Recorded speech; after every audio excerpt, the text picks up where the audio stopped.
Media recognition from Bloomberg, Reuters, recycling trade publications. Patented process for 100% recovery of critical metals, including cobalt, lithium, nickel, manganese, aluminum. American Manganese is focused on recycling lithium-ion batteries for electric vehicles. American Manganese trades on the TSX Venture, AMY, the US, AMYZF, and Frankfurt 2AM. For more information, visit AmericanManganeseInc.com or phone me, Larry Ray, at 778-574-4444.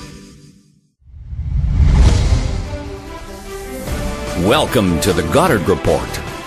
Comments made on the Goddard Report and TalkDigitalNetwork.com are an expression of opinion only.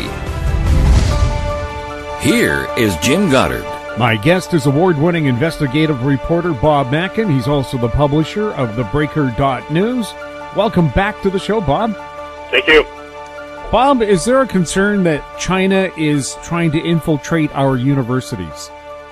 Indeed, there is. There is a report done by a think tank out of Australia that was released this week that says that scientists connected to the People's Liberation Army, which is the grand armed forces in China, are partnering with universities around the world, especially in the Five Eyes countries, the Australia, New Zealand, Canada, US, and UK, as well as some other countries like Germany and Singapore. People's Liberation Army funded and trained scientists are going to work with Western scientists at Western universities, and while they're there, they may be stealing secrets in order to take back to China about military intelligence and technology that is being researched and developed here in the West. And there's some definite worries about that, because then that would put Canada and other countries who are allied democracies at a risk of competitive disadvantage and losing secrets that are supposed to be held dear for national security, whether it's to do with chemical weapons, nuclear weapons, whether it's to do with telecommunications technology. This is all something in the brave new world that we should be worried about. This is something we should be worried about because a lot of these partnerships are from the Western side of things, are in the best of intentions, that it's good for the best and brightest minds of the world to get together to share a common purpose to solve problems through science so that everyone can benefit. I mean, wouldn't it be nice if the world got together and found a cure for science, for instance? That'd be great. But we also have a world where there are still superpowers. There's the United States on one side of things, Russia on the other side of things, but then you got China, which is trying to become a superpower economically, a superpower socioeconomically. And this is one of the ways that is manifesting itself through what is often called now sharp power. We were in an era of so-called soft power, where China was trying to use a bit of a charm offensive. It really started with getting the Olympics in 2008 in Beijing, and then international partnership through cultural institutions and business exchanges and sports, in exporting Chinese culture all over the world. That was really in the years before Xi Jinping took over and became the grand president that he is today. And, well, it's shifted to sharp power, where there are all sorts of ways and means that the Chinese government is trying to influence other governments and influence Chinese populations that live under those governments through a variety of means, through media, through telecommunications, through science, as we're talking about, and through surveillance, through means that are more clandestine. And so one of those ways is through universities and academia, research and development, whereby China, which is a country which has been found to not terribly respect intellectual property, may be working in taxpayer-funded universities, especially in this report that came out of Australia. University of Waterloo, University of Toronto, and McGill University are among the top 10 universities where most of these scientists have done work. The report said there's been about 2,500 scientists who fanned out around the world to these various countries that they know of since 2007. and about 300 of those have been involved in research and development at Canadian universities. So this is something to watch very closely, this research out of Australia. Of course, a lot of people are worried if you say something about China, they'll be branded racist. Is that a problem? That has been a problem in recent years, according to this report, and also a report from the Macdonald-Laurier Institute, that China has really not been on top of the radar for a variety of reasons. I mean, we've seen it here in Vancouver. Any criticism of Chinese investment from those who most benefit from it is often met with the reply of the epithet, someone being branded racist. But this shouldn't be about ethnicity per se. This should be about national identity, national sovereignty, especially of Canada, especially of the United States and the other countries which are allied to Canada. China is a very large empire, for lack of a better word, trying to become a superpower, using all ways and means to peacefully spread around the world, although closer to home, we've seen what's happened in the South China Sea and the disputes over man-made islands and other barriers. This is a country which we cannot take our eyes off. Of course, it's a trading partner, a tourism partner, but it's also a country with deep, serious problems of the way it treats its own citizens. It is not a democracy. It's a totalitarian dictatorship by one party, where there is no freedom of speech, where those who are showing dissent can be thrown in jail without a proper trial, where there is deep internet censorship, where there's the so-called Great Firewall of China that keeps information inside China and prevents outside information from coming in. There is a situation in Xinjiang, the province of China, which is very largely Muslim inhabited, where China has opened up essentially concentration camps and arrested without any cause except for being Muslim people to re-educate them is what they call it, to essentially prevent them from expressing independence tendencies, because Xinjiang, like Tibet, is a place that's far away from Beijing, and it has its own culture, which is different from the main culture of China. And there's a lot of independence-minded people there, some who've used violence, some and a lot who have not used violence, but have expressed their willingness to secede from China someday if possible. And China's trying to keep its country together through the threat of violence and through the threat of jailing. So there's so many unanswered questions about what China really wants to do with its future, but we are starting to wise up to it because of really the experience in the last several years of Australia and New Zealand, of the widening influence of China in those jurisdictions, of Chinese companies coming in and spending a lot of money and finding, they've been bribing politicians in order to get China's strategic interests heard and acted upon by those governments. And again, the overriding concern that Australia and New Zealand have woken up to is national sovereignty. A country should be allowed to have control of its own affairs, but there's worry that China is using all of its means and ways and means to influence and meddle in the affairs of other countries. Were there strong hints during the civic election in Richmond, BC, that perhaps the Chinese government was trying to meddle there? Indeed, there were.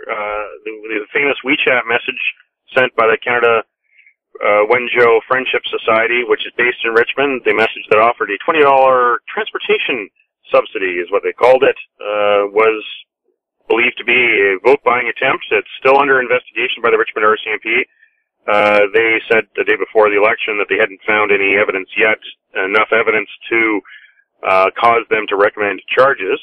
But the Canada Wenzhou Friendship Society is part of a larger group called the Canadian Alliance of Canadian Associations, which is very much pro-Beijing. If you go to the Canada Wenzhou Friendship Society clubhouse in Richmond near Aberdeen Centre, as I did a couple of times, knocked on the door, got no answer.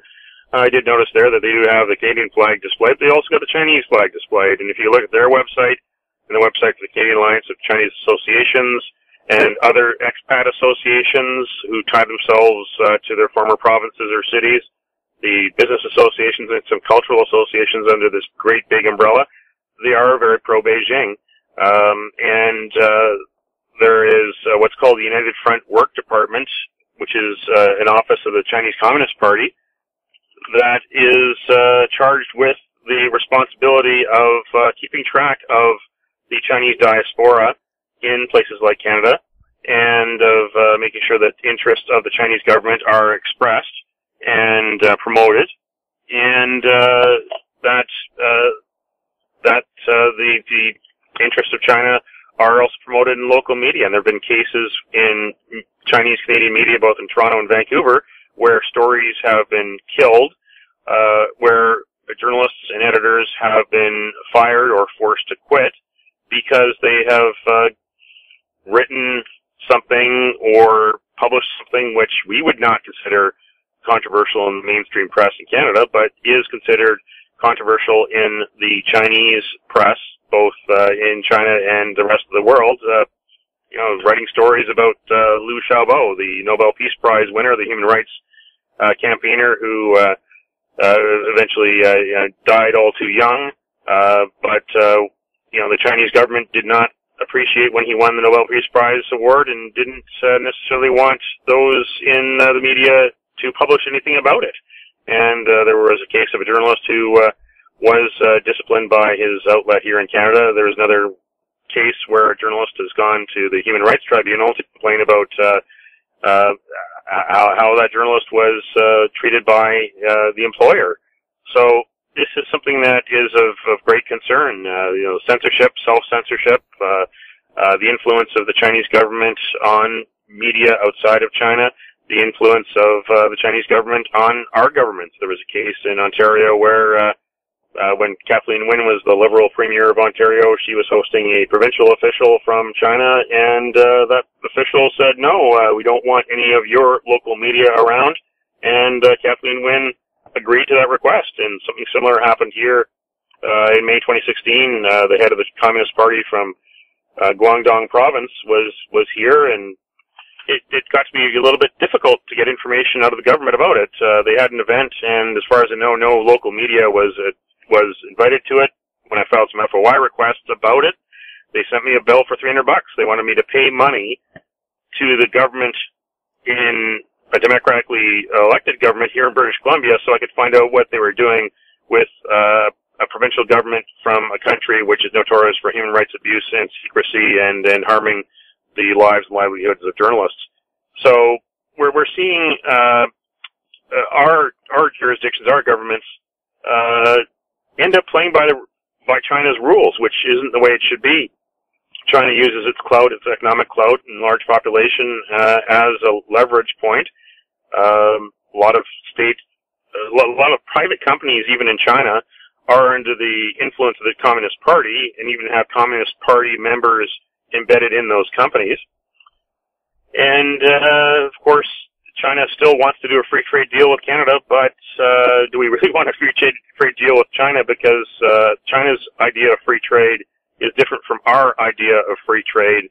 There's so many elements to the Canada-China relationship. It's very, very complex, but at the same time, these two reports that did come out, one from the Macdonald-Laurier Institute, one from an Australian think tank, both underline the need for us to pay more attention to China and to hold the rights we have dear, and to make sure that those who are in Chinese communities in our countries, whether it's Canada or Australia, we have good relations with them, and especially those who are feeling the wind from Beijing, the pressure from Beijing.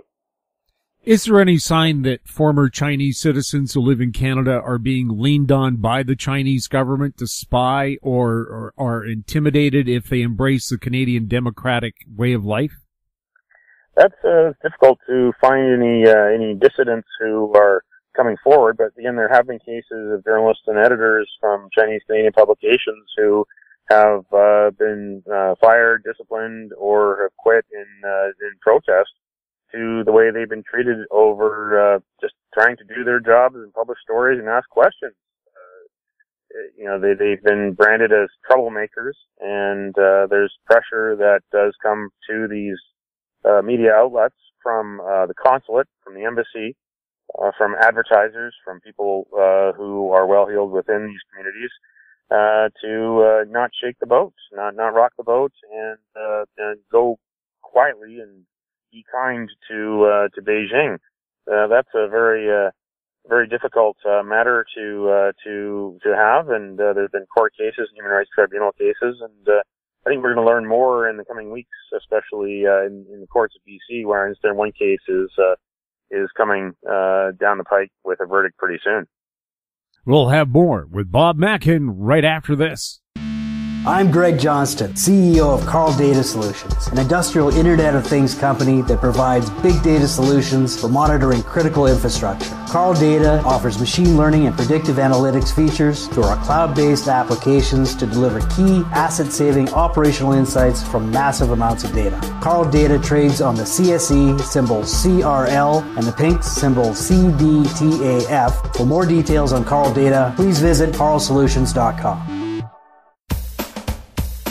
I'm Douglas Mason, CEO of Naturally Splendid, symbol NSP on the TSX Venture Exchange. Naturally Splendid is a biotechnology and consumer products company focused on the global cannabis and health markets. Naturally Splendid is expanding distribution in this rapidly growing market with products currently in Canada, the USA, South Korea, Germany, and Australia. To view our comprehensive company presentation and for more information, please visit our website at naturallysplendid.com.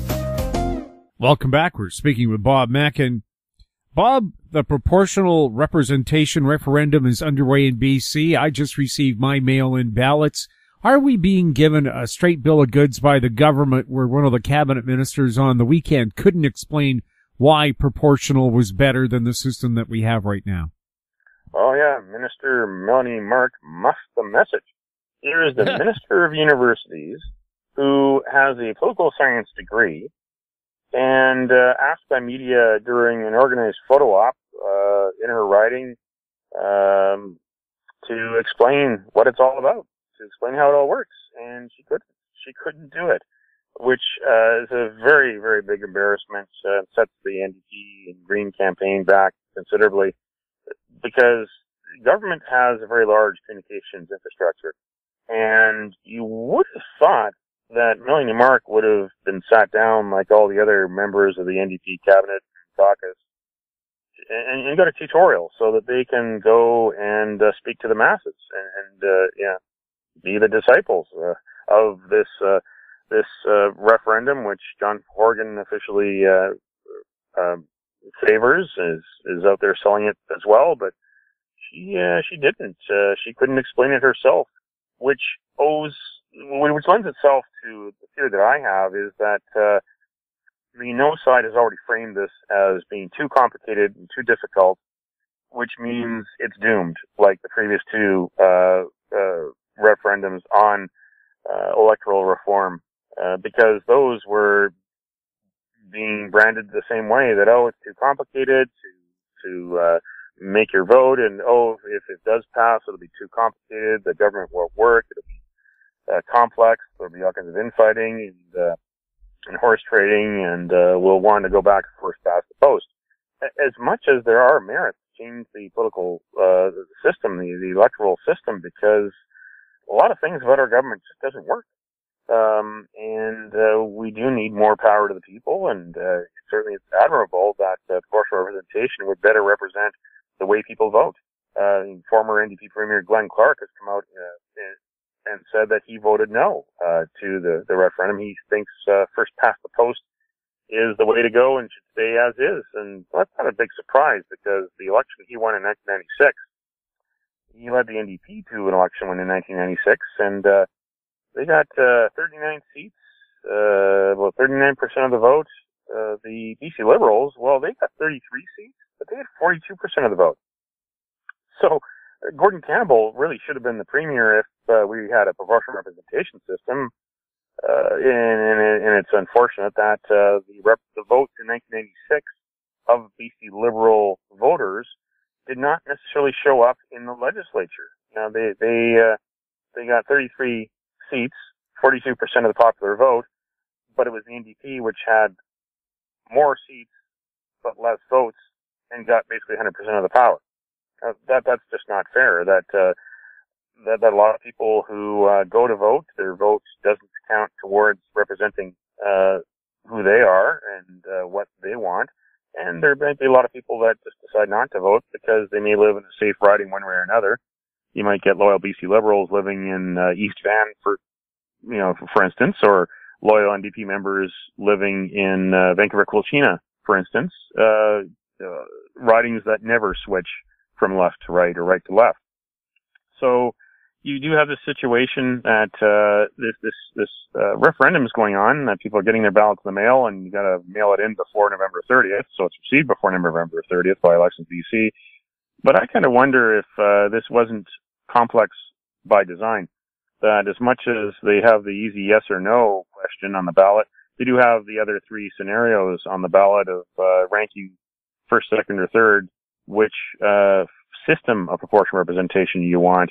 That's where it gets very complicated, and you got to wonder, why didn't the NDP split this up? Why didn't they have the vote this fall on whether to go proportional representation, and then a second step, that if people said yes to the first step, then you'd ask them to choose the type of system. Instead, they put it all together on one ballot, and as much as people in the media or academia or in politics will take some time and do some research and studying and weigh the pros and the cons, there's a lot of people out there. Most of the people in British Columbia may not have the time, may not have the interest, and may either not vote at all or just vote against it or vote based on their party lines. That you're going to get a bit of a skewed result at the end of what could have been something which could have put the province forward if accepted. But my theory is that I don't think the NDP really wants a yes vote, and I think that they're doing whatever they can just to justify everything in the eyes of Andrew Weaver to make him feel happy, because it's Andrew Weaver who is keeping the NDP in power. He helped the NDP get into power after the 2017 election because of the way the numbers were. This minority government situation is really being enabled by Andrew Weaver, and one of his conditions to do that deal with the NDP was that this referendum happened. The deal wasn't that it would pass. It was just that the NDP would put this to referendum, the NDP would campaign for it. Now, if this does beat the odds and win, it would lead to the fragmentation of the two main coalitions. The BC Liberals, who are very worried about this, who want first past the post, and then the NDP, who say they want proportional representation. Well, these two major coalitions split apart. The Liberals would probably lose their conservative wing, because there already is a BC Conservative Party that wants to have more and better chance of winning seats in the next election. And then, of course, the NDP would probably have some further left-wing parties. Maybe we'd even see the Communist Party reemerge here in British Columbia. There would be splitting there. I mean, this is a unique situation in politics where in BC you've got a right and a left coalition, just like you do in the United States, where you got the Republicans and the Democrats. We live in a society, modern society, where everything's fragmented, where there's a magazine or a TV channel or a website for every single person's tastes. The era of broadcasting really is over. It's really about narrowcasting. We live in a Netflix world. We live in a craft beer world where you can go to some places and they got dozens and dozens and dozens of types of wines and hundreds and hundreds and hundreds of types of beers. It's all about choice, and it's not the polarized world we used to live in where you only had a few choices. Well, why don't we have more choice on the political spectrum? Why do we have really this choice in British Columbia between a right-wing coalition, the Free Enterprise Coalition, and then the left-wing Labor/environmental coalition with a little tiny sliver in between, the Green Party? That's what would be the end result of proportional representation, would be more choice. It may not make government better or easier to navigate or more efficient, but you can bet your bottom dollar there'll be more choice. Now, of course, the no side of this is trying to say that that choice would suddenly be far right, and then we might have neo-Nazis in the legislature. I think they're using a lot of scaremongering because of what's going on in Europe. They're trying to use Sweden as this great example. Well, Sweden in the last several years has had about 400,000 migrants come to the country, and there have been major socioeconomic challenges as such, and it has caused people in Sweden to flock to different areas of the political spectrum. It's basically a crisis situation, and some of those people have reacted by joining anti-immigration parties on the right wing of things. Well, we don't face those kind of situations here in British Columbia, and British Columbia, being a province, does not control its own immigration. That's a federal responsibility. So I think that the no side is using a lot of fear mongering in order to get the vote that they want. When in fact, I think this is all going to be about the complexity of it all and how confused people might be, and people who might want change might just say, well, they'll vote for the devil they know. We'll have more with Bob Mackin right after the break. Cypress Development Corp's flagship lithium project is located just east of Albemarle's Silver Peak mine in the heart of Clayton Valley, Nevada. A 12-hole exploration drill program for lithium-enriched claystone on Cypress's 100% controlled properties is now underway. Cypress Development Corp trades on the TSX Venture Exchange, symbol CYP, the pink CYDVF, and on Frankfurt C1Z1. For more information, please visit our website, cypressdevelopmentcorp.com. Don't miss out. Stay informed. Receive the HowStreet.com weekly recap with thought-provoking podcasts, radio, and articles delivered to your inbox. Sign up for the HowStreet.com weekly recap on our homepage at HowStreet.com. Welcome back. We're speaking with Bob Mackin. Bob, Canada and the UK have formed what they call the Grand International Committee. They'd like to question Mark Zuckerberg, the CEO of Facebook, about his company's practices. Do you think this is a good idea? And by the way, so far, Mr. Zuckerberg has said no to the meeting. Well, this is absolutely a great idea because our lawmakers in Canada and lawmakers in the United Kingdom have, for much of the year since the spring, when the Christopher Wylie whistleblower, who's from Victoria, the Cambridge Analytica Facebook whistleblower, went public about what was going on behind the scenes of the Brexit campaign and what was going on behind the scenes with the Republican campaign in 2016 in the United States, and how a company out of Victoria called Aggregate IQ had a key role in that, working with SCL Group, the parent company of Cambridge Analytica, and the tactics they used. And some of the tactics they used were basically manipulation of the masses through Facebook. And this caused Facebook a great deal of problems earlier this year. They lost millions of users. They lost millions and millions and millions of dollars in share value. People are starting to smarten up to social media, what's actually happening in social media, how it's really been used as a tool to weaponize against the public, instead of the tool that we ideally hoped it would be when social media sprang up, which would actually enable more and better democratic discourse, but no, it's being used by political forces to gather data and surveil citizens, as well as to use the ways and means of massaging the masses to do what they want, which is give you their vote.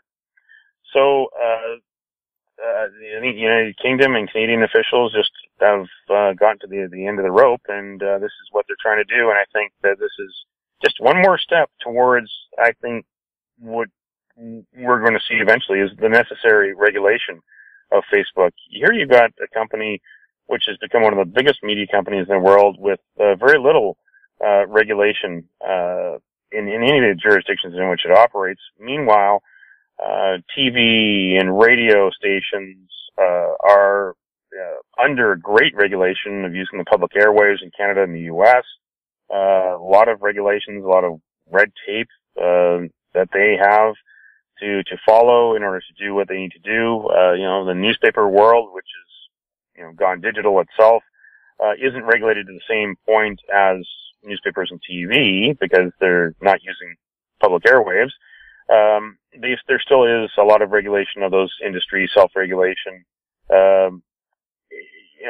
of press councils, what have you, but still there is, more on the shoulders of newspaper publisher than there is on Mark Zuckerberg. We saw recently in the Vancouver election how someone created a Facebook page to essentially defame Ken Sim, the NPA candidate, and whoever did that didn't even put the name of the publisher of that page.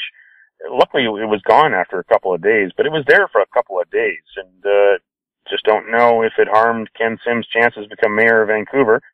The allegations against him were absolutely baseless, but the fact that it took Facebook a couple of days instead of a couple of hours is troubling. The fact that Facebook in Canada does not require people to put their names to Facebook groups. They do in the United States, but not in Canada. In the United States, they are supposed to publish the name with a political group of who the publisher is, who the person or organization is behind it, and they also have to register with Facebook and give a verification of address that they are in the United States. They want to avoid another Russian problem that they had in 2016.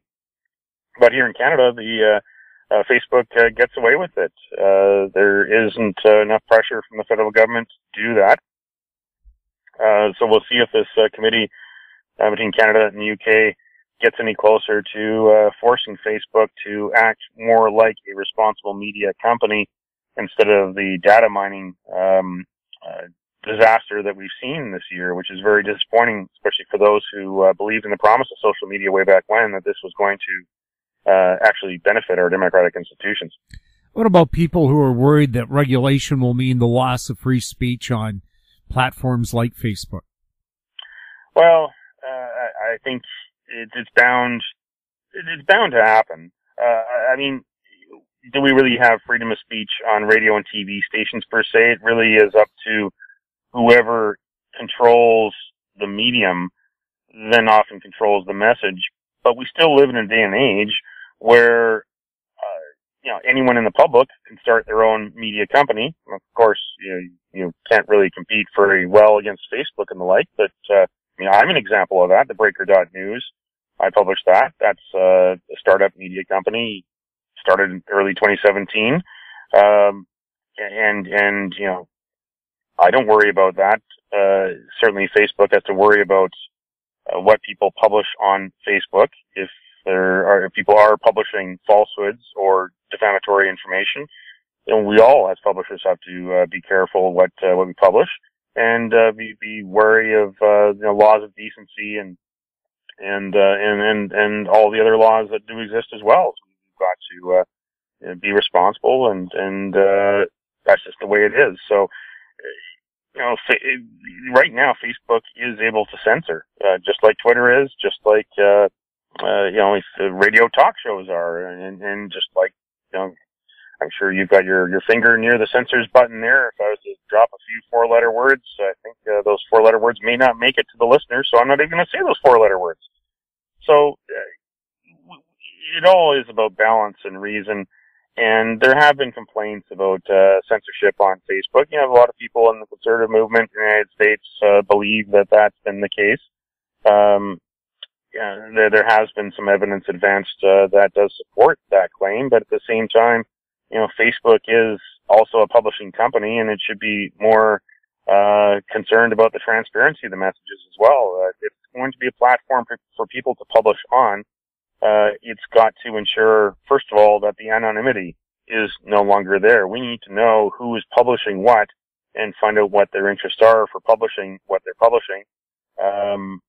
Facebook has had some problems in the last several years with its Facebook Live platform, the live video platform, which has been used to show some very atrocious incidents, even suicides, things that we wish never happened, but have been broadcast out there and have been pretty disgusting. And there have been cases of underage pornography that have been on Facebook. So reason has always got to prevail.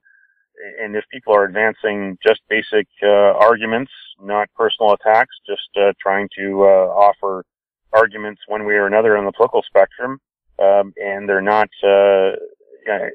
defaming someone or putting forward any falsehoods, then it shouldn't be censored. But as a publisher, that you've got to watch out what you publish, and Facebook, I don't think, has been erring on the side of caution and side of fairness and being reasonable.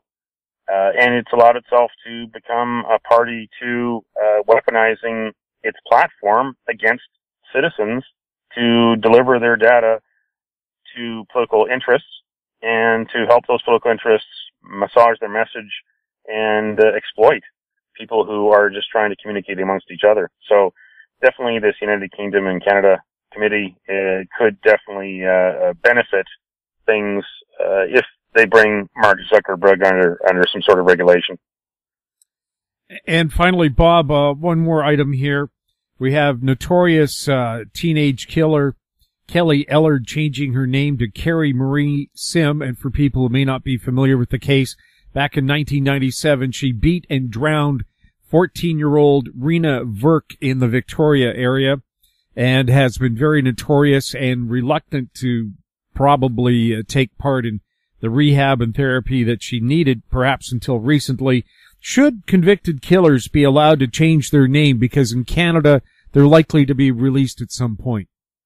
That's a good question. I mean, after someone does time in prison, serves their penalty to the state, they may advance the argument that they paid their dues for their penalty, and therefore they're free to do whatever they want, just like someone else who is a law-abiding citizen. There is that situation there. I mean, any law-abiding citizen can change their name within the realm of reasonable taste. But at the same time, maybe there should be a registry so that we know who that person is. So it's not just left to the media to find out the name. So maybe there could be a registry that you can go to find the name of the new name of a former murderer, for instance. I think that would be reasonable, but I think that there's other aspects that we've got to watch out in the future that through technology. This is we read about it sometimes in the mainstream media that there is new technology which allows people to change their appearance, not just through plastic surgery, not just changing the color of their hair, but actual face implants or transplants. This is happening for people who've been severely disfigured in from burns or crashes.